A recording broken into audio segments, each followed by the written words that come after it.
Bonjour, je vais vous parler de la posture de l'aigle, Garudasana.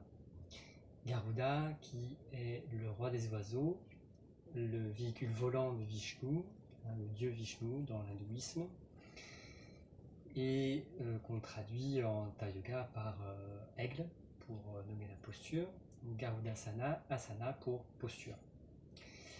Garuda se traduit aussi par mangeur ou dévoreur de rayons du soleil. Cette posture est une posture d'équilibre, debout, qu'on va prendre tout de suite. On répartit le poids du corps sur le pied droit et le pied gauche. On se grandit mais en relâchant les tensions. Et on va placer le poids du corps dans le pied droit. Avec la jambe gauche, on va enrouler la jambe droite. La jambe droite, on peut la plier légèrement. On vient enrouler la jambe gauche autour de la jambe droite. Le pied gauche se retrouve derrière le mollet de la jambe droite. On vient plier les deux bras. Et le bras droit va venir se placer dans le coude du bras gauche. On garde les mains dans cette direction. On va juste rapprocher les mains de sorte que les doigts de la main gauche vont venir dans la paume de la main droite. À partir de là, on choisit un point d'équilibre, un point visuel d'accroche, et on respire.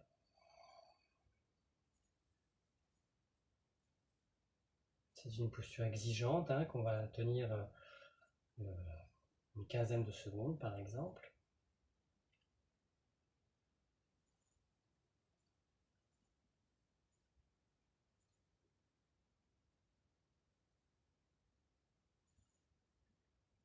Et on relâche.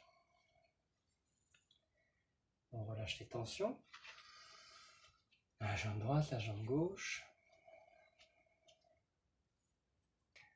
On place le poids du corps dans le pied droit, dans le pied gauche. Puis que dans le pied gauche, on plie la jambe gauche et on vient enrouler la jambe droite autour de la jambe gauche. On plie les coudes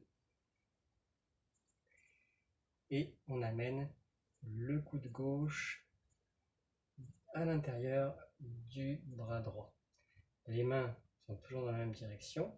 On rapproche les mains et les doigts de la main droite viennent dans la paume de la main gauche. On choisit un point d'accroche visuel qui nous stabilise et on ralentit les respirations.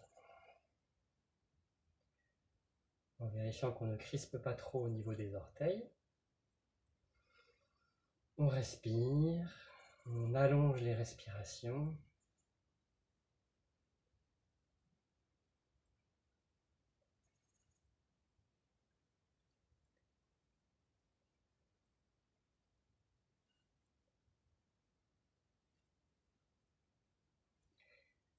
Et on relâche.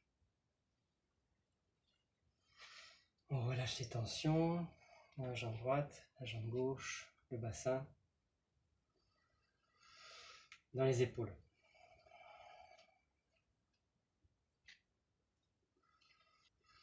Alors cette posture de l'aigle, Garudasana, qui fait partie des postures de Hatha Yoga moderne, était déjà présente dans les traités plus anciens de Hatha Yoga, notamment le Gheranda Samhita du XVIIe siècle, qui décrit 32 postures, 32 asanas, dont Garudasana.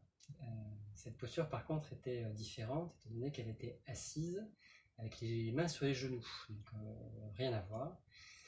Elle a changé, on la retrouve aussi dans un traité du 19e siècle, le Shritadvanidhi, qui la décrit comme une posture un peu similaire à celle de l'arbre, Vrikshasana. Posture de l'arbre qui se prend en mettant le pied à l'intérieur de la cuisse, les mains vers le ciel. Donc cette posture que j'ai présentée tout à l'heure C'est celle qu'on utilise communément en Hatha Yoga moderne. Et elle a été décrite pour la première fois, sous cette forme-là en tout cas, par BKS Iyengar. Elle est reprise ensuite dans d'autres écoles, avec éventuellement des variantes, mais cette forme quand même reste celle-ci.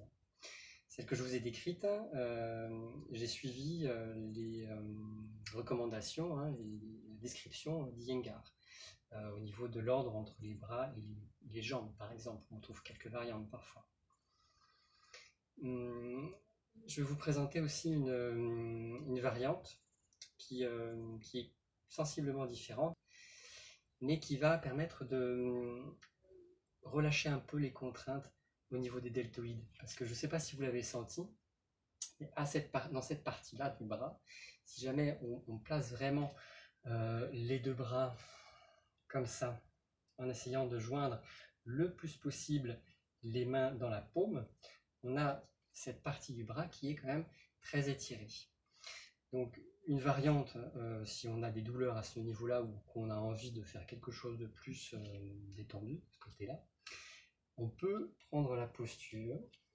Alors je vais le faire sur le pied droit déjà, en enroulant, donc le bas reste le même, on plie la jambe droite, on enroule la jambe gauche autour,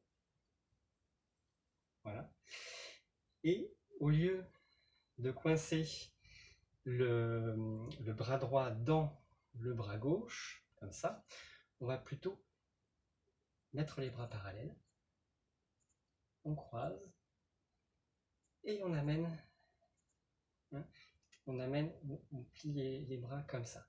On se retrouve avec, donc c'est une posture très différente, on se retrouve avec les coudes à peu près au même niveau, les doigts entrelacés, mais on n'a plus cette contrainte au niveau des deltoïdes. Les épaules peuvent se relâcher, venir vers le bas, vers l'arrière. La nuque est bien dégagée. Et l'autre différence qu'on a, donc les coudes sont au même niveau et les mains ne sont plus dans ce sens-là, elles sont dans l'autre sens. Voilà. Et on relâche. Une posture qui est très exigeante aussi, mais qui se concentre plus sur l'équilibre, la souplesse de la cheville et les jambes, plus que sur le haut du buste. Je la prends dans l'autre sens. J'entoure la jambe droite autour de la jambe gauche.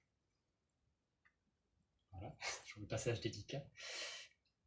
Et on va,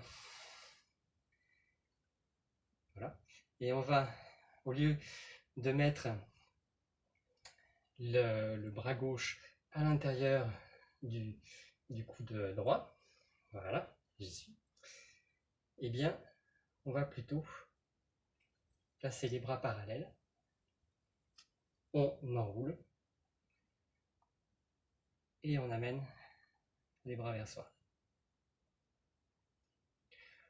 On relâche les épaules, et on relâche.